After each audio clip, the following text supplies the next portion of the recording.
اعوذ باللہ من الشیطان الرجیم بسم اللہ الرحمن الرحیم الطلاق مرتان فإمساك بمعروف أو تسريح بإحسان ولا يحل لكم أن تأخذوا مما آتيتموهن شيئا إلا أن يخافا ألا يقيما حدود الله فإن خفتم ألا يقيما حدود الله فلا جناح عليهما فيما افتدت به تلك حدود الله فلا تعتدوها ومن يتعد حدود الله فأولئك هم الظالمون فإن طلقها فلا تحل له من بعد حتى تنكح زوجا غيره فإن طلقها فلا جناح عليهما أن يتراجعا إن ظنا أن يقيما حدود الله وتلك حدود الله يبينها لقوم يعلمون وإذا طلقتم النساء فبلغن أجلهن فأمسكوهن بمعروف أو سرحوهن بمعروف ولا تمسكوهن ضرارا لتعتدوا ومن يفعل ذلك فقد ظلم نفسه ولا تتخذوا آيات الله هزوا واذكروا نعمة الله عليكم وما أنزل عليكم من الكتاب والحكمة يعظكم به واتقوا الله واعلموا أن الله بكل شيء عليم وإذا طلقتم النساء فبلغن أجلهن فلا تعضلوهن أن ينكحن أزواجهن إذا تراضوا بينهم بالمعروف ذلك يوعظ به من كان منكم يؤمن بالله واليوم الآخر ذلكم أزكى لكم وأطهر والله يعلم وأنتم لا تعلمون۔ یہ طلاقیں دو مرتبہ ہیں، پھر یا تو اچھائی سے روکنا یا عمدگی کے ساتھ چھوڑ دینا ہے، اور تمہیں حلال نہیں کہ تم نے انہیں جو دے دیا ہے اس میں سے کچھ بھی لو۔ ہاں، یہ اور بات ہے کہ دونوں کو اللہ کی حدیں قائم نہ رکھ سکنے کا خوف ہو، اس لیے اگر تمہیں ڈر ہو کہ یہ دونوں اللہ کی حدیں قائم نہ رکھ سکیں گی تو عورت رہائی پانے کے لیے کچھ دے ڈالے، اس میں دونوں پر گناہ نہیں، یہ اللہ کی حدود ہیں، خبردار ان سے آگے نہ بڑھنا، اور جو لوگ اللہ کی حدوں سے تجاوز کر جائیں وہ ظالم ہیں۔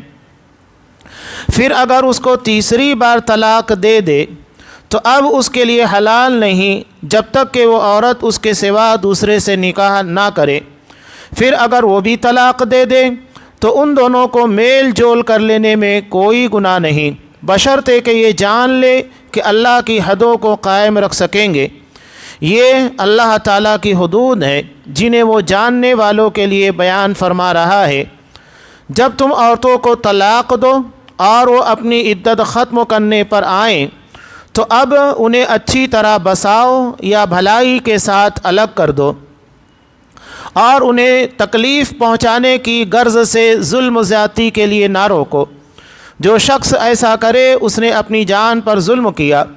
تم اللہ کے احکام کو ہنسی کھیل نہ بناؤ، اور اللہ کا احسان جو تم پر ہے یاد کرو، اور جو کچھ کتاب و حکمت اس نے نازل فرمائی ہے جس سے تمہیں نصیحت کر رہا ہے اسے بھی، اور اللہ تعالیٰ سے ڈرتے رہا کرو، اور جان رکھو کہ اللہ تعالیٰ ہر چیز کو جانتا ہے۔ اور جب تم اپنی عورتوں کو طلاق دو اور وہ اپنی عدت پوری کر لیں تو انہیں ان کے خاوندوں سے نکاح کرنے سے نہ روکو جب کہ وہ آپس میں دستور کے مطابق رضامند ہوں۔ یہ نصیحت انہیں کی جاتی ہے جنہیں تم میں سے اللہ تعالیٰ پر اور قیامت کے دن پر یقین و ایمان ہو، اس میں تمہاری بہترین صفائی اور پاکیزگی ہے، اللہ تعالیٰ جانتا ہے اور تم نہیں جانتے۔ سورہ بقرہ آیت نمبر 229 سے آیت نمبر 232۔ محترم سامعین، عزیز ماں اور بہنوں، اس سے قبل طلاق سے متعلق کچھ باتیں بیان کی جا چکی ہیں۔ اب یہاں ایک اہم مدعا تھا طلاق سے جڑا ہوا۔ شریعت اسلامیہ نے مردوں کو 2 ہی مرتبہ طلاق رجعی دینے کا اختیار دیا، اس کے بعد اسے اختیار نہیں رہتا ہے۔ تیسرا طلاق دینے کے بعد وہ بائن ہوتا ہے اور بیوی اس کی زندگی سے باہر نکل جاتی ہے، اس کے نکاح سے نکل جاتی ہے۔ اب مسئلہ کیا تھا؟ اس ضمن میں ایک روایت ہے جسے امام ترمذی رحمۃ اللہ علیہ نے نقل کیا۔ یہ جاہلیت کا طریقہ تھا۔ جاہلیت کا طریقہ کیا تھا؟ وہاں طلاق کی کوئی لمٹ نہیں تھی۔ ایک طلاق دیا، رجوع کر لیا، دوسرا دیا، رجوع کر لیا، تیسرا دیا، رجوع کر لیا، کوئی لمٹ نہیں تھی۔ تو قرآن مجید نے اس کے پر پابندی لگا دی، 2 سے زیادہ طلاق دینے کی تمہیں اجازت نہیں، یعنی 2 طلاق میں ہی تم رجوع کر سکتے ہو، تیسرے طلاق میں رجوع کرنے کا تمہیں اختیار نہیں ہوگا۔ اس ضمن میں ایک روایت ہے جسے امام ترمذی رحمۃ اللہ علیہ نے نقل کیا کہ ایک انصاری صحابی نے اپنی بیوی سے کہا کہ میں تمہیں ایسی سزا دوں گا جس سے چھٹکانا پانا تیرے بس میں نہیں ہوگا۔ اس نے عرض کیا یہ کیسے ہو سکتا ہے؟ تو اس انصاری صحابی نے کہا میں ہر طلاق کے بعد عدت گزرنے سے پہلے رجوع کر لوں گا تاکہ تو اسی کشمکش میں مبتلا رہے۔ یہ سزا سن کر وہ بیچاری کانپ اٹھی اور موقع پاتے ہی نبی کرم صلی اللہ علیہ وسلم کے پاس آئی۔ آپ گھر میں موجود نہ تھے۔ حضرت عائشہ رضی اللہ تعالیٰ عنہ سے عرض کیا کہ میرے ساتھ یہ ظلم ہونے والا ہے، مجھے ان حالات میں کیا کرنا چاہیے؟ تب اللہ تبارک و تعالیٰ نے اس آیت کو نازل کیا، الطلاق مرتان، طلاق 2 مرتبہ ہے، یعنی 2 مرتبہ طلاق دینے کے بعد ہی رجوع کرنے کا اختیار ہے، تیسری مرتبہ میں مردوں کو اختیار نہیں ہے۔ اب فَإِمْسَاكٌ بِمَعْرُوفٍ أَوْ تَصْرِيحٌ بِإِحْسَانٍ، اس کے بعد یا تو اچھائی سے روکنا ہے یا عمدگی کے ساتھ چھوڑ دینا ہے۔ ٹھیک ہے، اگر معاملہ میاں بیوی کے درمیان نہیں جم رہا ہے تو زبردستی اسے نبھانے کی بھی کوشش نہیں کرنا چاہیے، اچھائی کے ساتھ اسے چھوڑ دو۔ اور اگر بیوی کو چھوڑنا ہے تو اس کا مطلب یہ نہیں ہے کہ اس کے ساتھ بدتمیزی کی جائے، نہیں، ٹھیک ہے، معاملہ نہیں جم رہا ہے، تعلقات نہیں قائم رہ سک رہے ہیں تو بھلائی کے ساتھ اسے چھوڑ دو۔ یہاں ایک روایت اور بھی یاد رکھیے گا، نبی کریم صلی اللہ علیہ وسلم نے ارشاد فرمایا، ترمذی کی روایت جو نکاح، طلاق اور رجوع سے متعلق ہے، آپ صلی اللہ علیہ وسلم نے ارشاد فرمایا، ثلاث جدہن جد ہزلہن جد، 3 چیزیں ہیں کہ ان کی حقیقت بھی حقیقت ہے اور مذاق بھی حقیقت مانی جائے گی، الطلاق یعنی طلاق دینا، والنکاح والرجع رجوع کرنا، یہ 3 چیزیں ہیں۔ یعنی مذاق کے طور پر اگر کوئی نکاح کرتا ہے کہ چلو مذاقاً ہم نکاح کر لیتے ہیں، یوں ہی وہ نکاح مانا جائے گا، یہ مذاق نہیں ہوگا، وہ حقیقت تسلیم کیا جائے گا۔ اسی طرح اگر کوئی شخص کہے اپنی بیوی کے تعلق سے کہ میں تجھے مذاق میں طلاق دے رہا ہوں، تو نہیں، وہ حقیقت میں طلاق تسلیم کر لیا جائے گا۔ اسی طرح اگر کوئی اپنی طلاق شدہ بیوی جسے اس نے طلاق رجعی دیا ہے، پہلا یا دوسرا، اور اس کے بعد وہ مذاقاً کہتا ہے میں مذاق میں کہہ رہا ہوں کہ میں تجھ سے رجوع کر رہا ہوں، تو اسے حقیقت ہی تسلیم کیا جائے گا، مذاق نہیں۔ شریعت کے معاملوں میں ہنسی مذاق نہیں چلتا ہے۔ تو اس حقیقت کو یاد رکھیے گا کہ نکاح، طلاق اور رجوع کرنا، ان تینوں معاملوں کے اندر حقیقت بھی حقیقت ہی ہے، اس میں تو کوئی شبہ نہیں، لیکن اگر کوئی مذاق کرتا ہے تو اسے بھی حقیقت ہی تسلیم کیا جائے گا۔ مذاق کے نام کے پر کوئی کہے کہ نہیں میں نے تو مذاق میں طلاق دیا تھا، نہیں، وہ طلاق ہی ہوگا۔ ان ساری چیزوں کے ساتھ مذاق کرنا صحیح نہیں ہے۔ اب آگے قرآن مجید بیان کر رہا ہے اسی طرح فَإِنْ خِفْتُمْ أَلَّا يُقِيمَ حُدُودَ اللَّهِ فَلَا جُنَاحَ عَلَيْهِمَا فِي مَا افْتَدَتْ بِهِ، کہ اگر دونوں اللہ کی حدیں قائم نہ رکھ سکے، یعنی میاں بیوی کے جو تعلقات اور ذمہ داریاں، حقوق ہوتے ہیں اسے نہیں نبھا پا رہے ہیں، دونوں کے درمیان معاملات نہیں بن رہے ہیں، تو کوئی مسئلہ نہیں کہ وہ اچھے طریقے سے عورت رہائی پانے کے لیے کچھ دے ڈالے۔ اب اس ضمن میں ایک روایت اور بھی ہے، حضرت ثابت بن قیس رضی اللہ تعالیٰ عنہ ان کی بیوی آپ صلی اللہ علیہ وسلم کے پاس آئی اور آنے کے بعد سوچئے کتنے اچھے انداز میں اس نے کہا تھا، جیسا کہ بخاری کی روایت میں ہے۔ آنے کے بعد وہ کہتی ہیں کہ ما اعتب علیہ فی خلق ولا دین، کہ اللہ کا رسول میں اپنے شوہر ثابت بن قیس کے اخلاق اور دینداری کے پر کوئی عیب جوئی نہیں کرتی، یعنی دینداری کے معاملے میں، اخلاق کے معاملے کے اندر کوئی عیب نہیں ہے ان کے اندر۔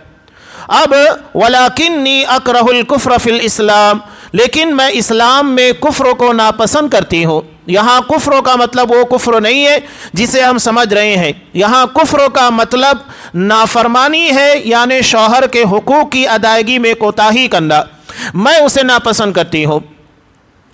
تو اللہ کے رسول صلی اللہ علیہ وسلم نے کہا تردین علیہ حدیقتہ، کہ کیا تم ان کا باغ جو انہوں نے تمہیں مہر کے اندر دیا تھا اسے لوٹا دو گی؟ ثابت بن قیس رضی اللہ تعالیٰ عنہ مالدار صحابی تھے اور انہوں نے مہر کے طور پر پورا باغ دیا تھا۔ سوچئے کتنی بڑی رقم تھی، پورا ایک باغ مہر کے طور پر انہوں نے اپنی بیوی کو دیا تھا۔ تو اللہ کے رسول نے کہا کہ کیا تم اپنے اس مہر کو واپس اپنے شوہر کو لوٹا دو گی؟ تو انہوں نے کہا کہ ہاں۔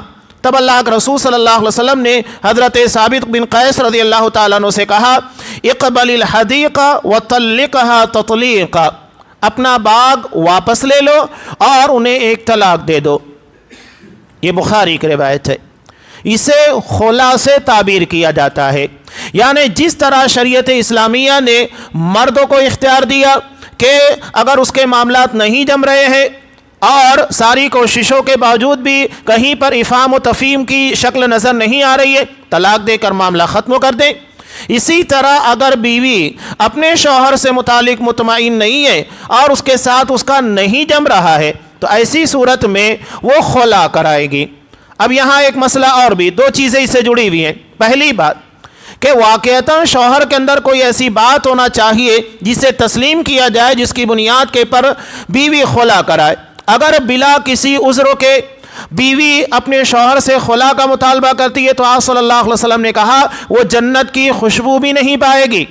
بہت بڑا جرم ہے کہ بغیر کسی عذر کے اپنے شوہر سے چھٹکارا لیا جائے اور اس سے علیحدگی اختیار کی جائے۔ دوسری بات، یہاں شوہر بھی زیادتی کر سکتا ہے، تو ایسی صورت میں شریعت نے قاضی کا مرتبہ رکھا ہے، اس کا انتظام کیا ہے۔ وہاں جانے کے بعد بیوی، جیسا کہ آپ صلی اللہ علیہ وسلم کے پاس صحابیات آ کر اپنی شکایات کرتی تھیں، تو ایسے قاضی کے پاس جا کر اپنی شکایت کریں گی۔ اگر شوہر اسے خلا نہیں دے رہا ہے تو قاضی اس کو بلائے گا، نکاح طلاق دینے کے پر اسے مجبور کرے گا۔ اس کے بعد بھی اگر وہ زیادتی کرتا ہے، سمجھانے کے بعد بھی اگر وہ طلاق نہیں دیتا ہے تو ایسی صورت میں قاضی نکاح کو فسخ کر دے گا، یعنی اب میاں بیوی کے تعلقات ختم ہو گئے۔ تو بیوی کو اختیار مل جاتا ہے یا تو خلا کے ذریعے وہ نکاح کو ختم کرے یا تو شوہر کے نہ ماننے کی وجہ سے فسخ کے ذریعے سے نکاح کو ختم کر دیا جائے۔ یہ دونوں صورتیں ہیں، جسے بھی اختیار کرنا چاہے وہ کر سکتی ہے۔ تو یہ بیوی کو بھی اختیارات دیے گئے۔ اس کے بعد قرآن مجید کیا بیان کرتا ہے؟ ٹھیک ہے، شوہر نے ایک طلاق دی، اس کے بعد رجوع کر لیا کہ چلو معاملات کچھ سدھار نظر آ رہے ہیں، معاملہ بن رہا ہے، لیکن اس کے بعد پھر معاملات کے اندر ناچاکیاں پیدا شروع ہو گئی تو وہ دوسرا طلاق دیتا ہے۔ اس کے بعد پھر رجوع کر لاتا ہے کہ چلو بیوی کے اندر کچھ سدھار نظر آ رہا ہے، لیکن پھر معاملات بگڑ گئے۔ اب اس نے تیسرا طلاق دے دیا، اور تیسرا طلاق دینے کے بعد اب چونکہ بیوی اس کی زوجیت کے باہر ہو گئی، یہ طلاق رجعی نہیں بلکہ طلاق بائن ہے، یعنی رشتوں کو کاٹ دینے والا۔ اب بیوی اپنے شوہر کے گھر پر عدت نہیں گزارے گی بلکہ اس کے گھر کو چھوڑ کر کسی اور جگہ پر عدت گزارے گی۔ ہاں، خلا سے متعلق ایک اہم بات اور بھی یاد رکھیے گا کہ اگر بیوی یہ اپنے شوہر سے نکاح کے ختم کرنے کا یعنی طلاق کا مطالبہ کرتی ہے، اس کے بعد شوہر اسے ایک طلاق دیتا ہے، ایک طلاق، جیسا کہ بخاری کے روایت میں ہے، حضرت ثابت بن قیس رضی اللہ تعالیٰ عنہ کو آپ صلی اللہ علیہ وسلم نے کہا کہ تم اس کے مہر کی رقم کو جو اس نے دیا تھا واپس لے لو۔ یعنی خلا کے اندر شوہر مطالبہ کر سکتا ہے کہ میں نے تمہیں یہ سامان دیا تھا یا مہر دی تھی اسے تمہیں واپس کرنا ہوگا تو بیوی واپس کر دے سمجھوتے کے اعتبار سے. لیکن یہاں شوہر مزید مطالبات نہیں کر سکتا ہے، یعنی جو چیزیں اس نے دی ہی نہیں ہے ان چیزوں کا مطالبہ کرے نہیں. بیوی وہ چیزیں کیوں دے گی؟ جو چیزیں شوہر نے دی ہے اسے واپس کرنے کا اسے اختیار ہے، لیکن شوہر نے جو چیزیں اسے دی ہی نہیں ہے شوہر خلا کے وقت ان چیزوں کا مطالبہ نہیں کرے گا، ایک طلاق دے گا. اور ایک طلاق دینے کے بعد صرف ایک ماہواری کے آنے کے بعد ہی دونوں کے درمیان تعلقات ختم ہو جائیں گے. یعنی وہاں پر 3 ماہواری گزارنا ضروری نہیں ہے، ثلاثۃ قروء کا معاملہ نہیں ہے. جیسا کہ طلاق میں 3 ماہواری عدت ہوتی ہے تو خلا کے وقت ایک طلاق ہوگا اور اس ایک طلاق کے پر صرف ایک ہی ماہواری ایک ہی مہینہ عدت گزارنا ہوگا، اس کی عدت اتنی ہی ہے، یہ یاد رکھیے گا. اب چلیے ٹھیک ہے، تیسرا طلاق. تیسرے طلاق کے بعد قرآن مجید کہتا ہے فَإِن طَلَّقَهَا، یعنی تیسرا طلاق مرد نے دے دیا فَلَا تَحِلُّ لَهُ مِن بعد، اس کے بعد یہ بیوی جو اس کی زوجیت کے باہر نکل چکی ہے اب اس کے لیے حلال نہیں ہے، مگر کب؟ حَتَّى تَنْكِحَ زَوْجًا غَيْرَهُ، یہ بیوی جسے اس نے طلاق دیا تھا کسی دوسرے مرد سے نکاح کرے. اور وہاں پر بھی اسی طرح کے مسائل پیدا ہوں، وہ ایک طلاق دے اس کے بعد دوسرا دے اور اس کے بعد تیسرا، وہاں پر بھی اگر معاملات نہیں بن پائے تب یہ اپنے پہلے شوہر کے لیے حلال ہوگی. یہ حلالہ شرعیہ ہے. قرآن اسی کو کہتا ہے فَإِن طَلَّقَهَا فَلَا جُنَاحَ عَلَيْهِمَا. اب اگر یہ بیوی کسی اور مرد سے نکاح کرتی ہے اور اس نے بھی شرعی اعتبار سے 1 2 3 یہ طلاق دے دیا تو اس کے بعد ان دونوں کے درمیان یعنی پہلا شوہر اور بیوی کے درمیان نکاح کی گنجائش پیدا ہو جاتی ہے. فَلَا جُنَاحَ عَلَيْهِمَا أَن يَتَرَاجَعَا إِن ظَنَّا أَن يُقِيمَا حُدُودَ اللَّهِ. تو ان دونوں کے پر کوئی حرج نہیں کہ وہ رجوع کر لے یعنی نکاح کر لے اگر انہیں یقین ہو کہ اللہ کی حدود کو قائم کریں گے. وَتِلْكَ حُدُودُ اللَّهِ، یہ اللہ تعالیٰ کی حدود ہیں جنہیں وہ جاننے والوں کے لیے بیان فرما رہا ہے. اب یہاں معاملہ آتا ہے حلالہ کا. قرآن نے جو بیان کیا وہ آپ کو سمجھ میں آ گیا کہ پہلے شوہر نے ایک طلاق دیا، اس کے بعد بھی معاملات نہیں بن پائے، رجوع کرنے کے بعد دوسرا دیا، دوسرے میں بھی معاملہ نہیں بنا تو تیسرا دیا، اس طرح معاملہ ختم ہوا. اب قرآن یہ کہتا ہے کہ یہ بیوی اس کی زوجیت سے نکلنے کے بعد کسی دوسرے مرد سے نکاح کرتی ہے. یہ نکاح ویسے ہی ہوگا جیسا کہ کرتے ہیں باقاعدہ گھر بسانے کے لیے عام طور سے جو نکاح ہوتا ہے، ایک رات والا نکاح نہیں جو حلالہ غیر شرعیہ ہے بلکہ وہ زناکاری اور بدکاری ہے جو لوگ کرتے ہیں، تو اس طریقے سے نکاح کرے. اب وہاں پر بھی اتفاق ایسا ہوتا ہے کہ دوسرے شوہر کے ساتھ اس کے معاملات نہیں بن پاتے ہیں، شوہر اسے ایک طلاق دیتا ہے اور سوچتا ہے کہ کچھ سدھار آئے گا اور رجوع کر لیتا ہے بعد میں، اس کے بعد پھر دوسرا دیتا ہے معاملات خراب ہونے کے بعد اور پھر تیسرا. تو ایسی صورت میں پھر یہ بیوی اپنے پہلے شوہر کے لیے حلال ہوگی. یہ قرآن مجید نے شریعت اسلامیہ نے بتایا اور یہ حلالہ شرعیہ ہے یعنی شرعی طور کے پر ثابت شدہ. اور اس طرح کے معاملات اگر آپ دیکھیں گے تو بہت کم ہی پیش آتے ہوں گے کہ پہلے شوہر سے طلاق ہونے کے بعد بیوی کسی اور سے نکاح کرے اپنے گھر بسانے کے لیے تو وہاں پر بھی کوئی اور معاملہ پیش ہو. بائی چانس ایسا ہوتا ہے کہ یہ بیوی اپنے پہلے شوہر کی طرف واپس آئے، یہ بہت ہی کم ہوتا ہے. اب ہمارے ہاں جو لوگوں نے حلالہ باقاعدہ ایک حلالہ غیر شرعیہ، یہاں حلالہ بولنے کا مقصد غیر شرعی جو شریعت اسلامیہ سے ثابت نہیں ہے اس کے بارے میں بات کر رہا ہوں، ایک رات والا حلالہ. یہاں سب سے پہلا مسئلہ کیا پیش آتا ہے کہ شوہر غصے میں آتا ہے، فوراً طلاق طلاق طلاق، 3 طلاق دیا معاملہ ختم. تو پہلی بات تو یہ ہے کہ وہ 3 طلاق 3 واقع ہی نہیں ہوتا ہے بلکہ وہ ایک ہی واقع ہوگا. میں نے پچھلے درسوں میں بھی جیسا کہ مسند احمد کی روایت ہے اور مسلم کی روایت بھی ہے.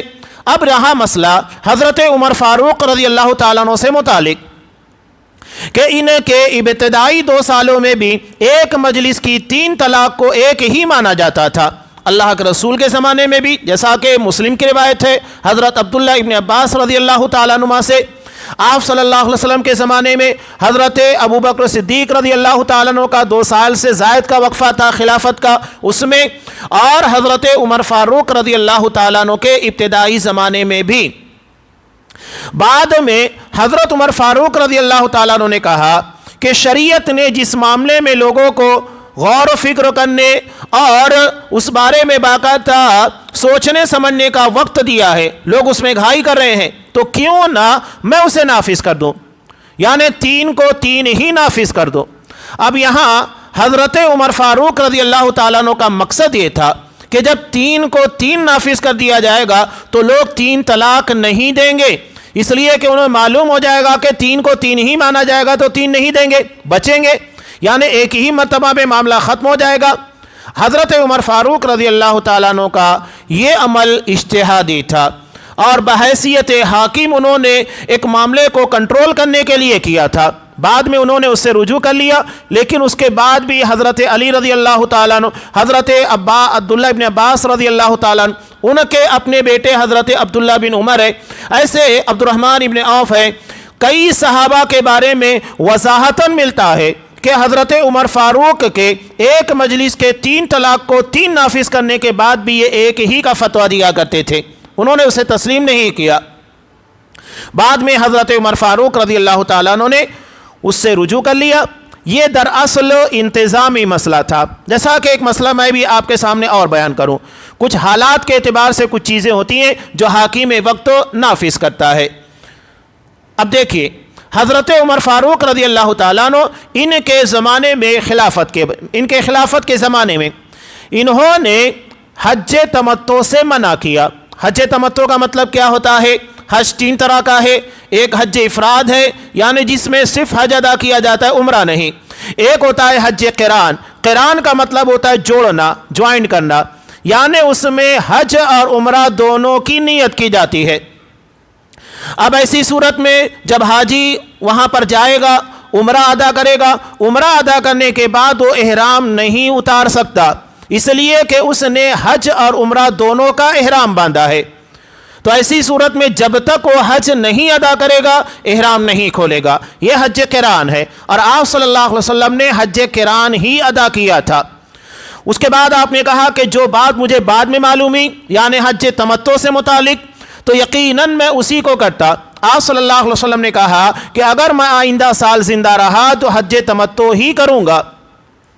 حج تمتع جتنے ہندوستان کے آپ کہیے پاکستان، بنگلہ دیش وغیرہ کے جو حجاج کرام عمومی طور پر ہوتے ہیں، یہ سب کے سب حج تمتع کرتے ہیں۔ پہلے عمرہ کا احرام باندھتے ہیں، عمرہ ادا کرنے کے بعد حج تمتع کا فائدہ یہ ہے، تمتع کا مطلب ہوتا ہے فائدہ اٹھانا۔ اس میں ہوتا یہ ہے کہ عمرہ ادا کرنے کے بعد احرام کھول دینا ہے، اس لیے کہ ابھی ہم نے صرف عمرہ کا احرام باندھا تھا، عمرہ ادا کر لیا، احرام کھول دیا۔ اس کے بعد جب حج کا وقت قریب آتا ہے تو حج کا وقت قریب آنے کے بعد جس جگہ سے بھی ہیں اسی جگہ سے وہ احرام باندھیں گے اور حج ادا کریں گے۔ تو عمرہ ادا کرنے کے بعد سے حج تک انہیں موقع ملتا ہے احرام کی پابندیوں سے آزادی کا، اسی کو تمتع کہتے ہیں، یعنی فائدہ اٹھانا۔ اب حضرت عمر فاروق رضی اللہ تعالیٰ عنہ نے منع کیا کہ سارے لوگوں کو حج قران ہی ادا کرنا ہے، حج تمتع نہیں کرنا ہے۔ اور اس ضمن میں مشہور روایت بھی ہے کہ ان کے بیٹے حضرت عبداللہ بن عمر رضی اللہ تعالیٰ عنہ سے کسی نے سوال کیا کہ حج تمتع کرنا چاہیے کہ نہیں، تو انہوں نے کہا کہ کیوں نہیں، بالکل کرنا چاہیے۔ اس نے کہا کہ آپ کے والد منع کرتے ہیں۔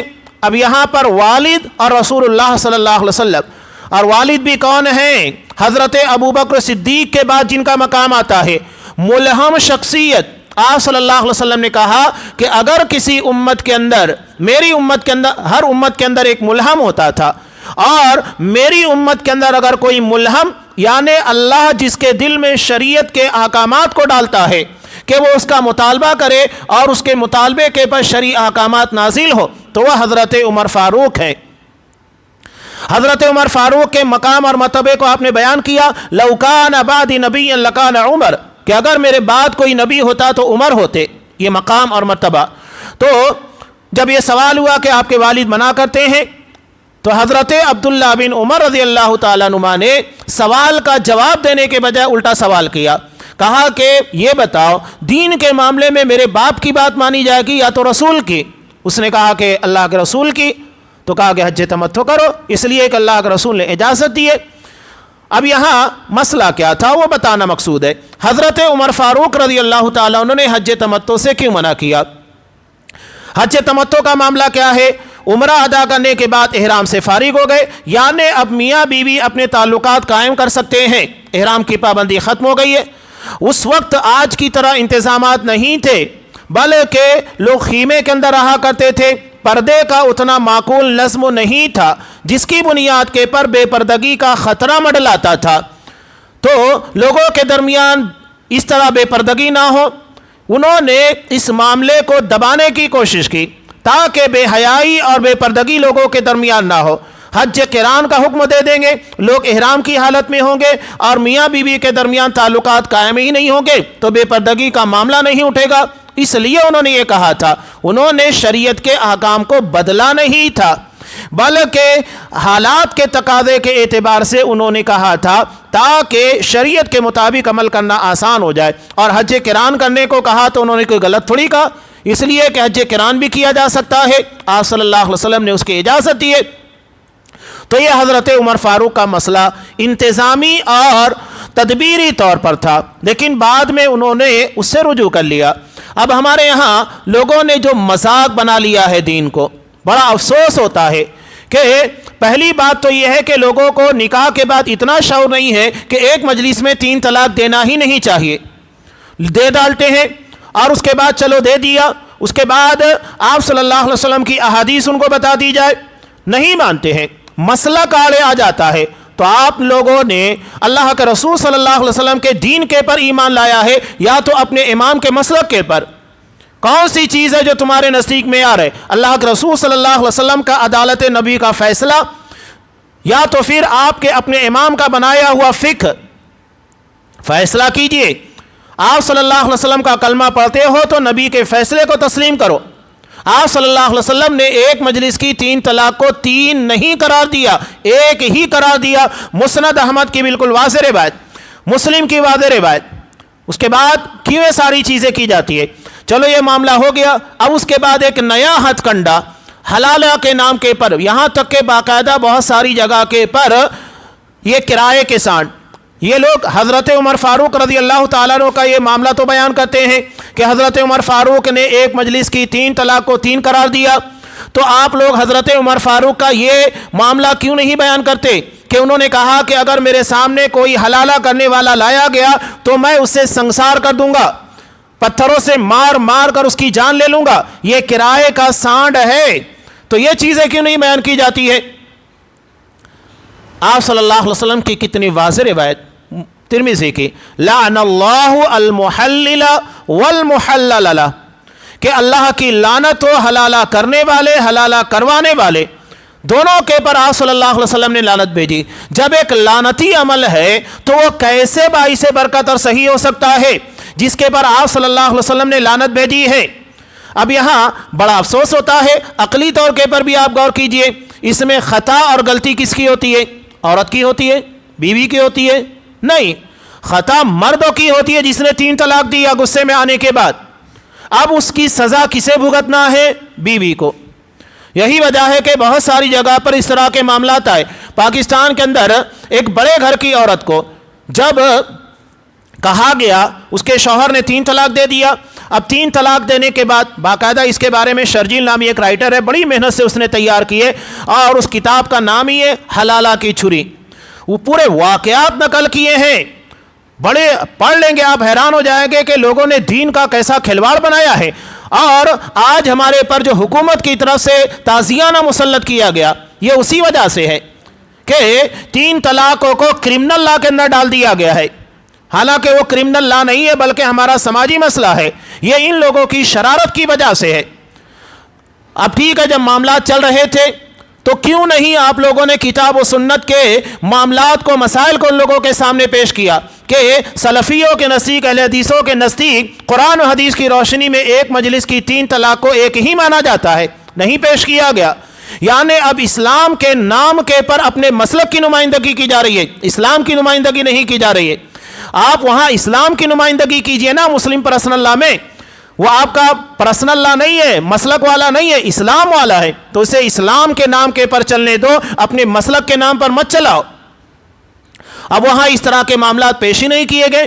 بہت سارے لوگوں نے آوازیں بھی اٹھائی کہ آخر تم لوگوں نے اس مدعے کو پیش کیوں نہیں کیا, جو اہل حدیث لوگوں کے نزدیک ہے کہ ایک مجلس کی 3 طلاق ایک ہی مانی جاتی ہے, دلائل موجود ہے, قرآن کی دلیل موجود ہے, حدیث اس کے بارے کے اندر ملتی ہے, اصحاب کرام کے فتوے ملتے ہیں, اس کے بعد کیوں نہیں مانا گیا؟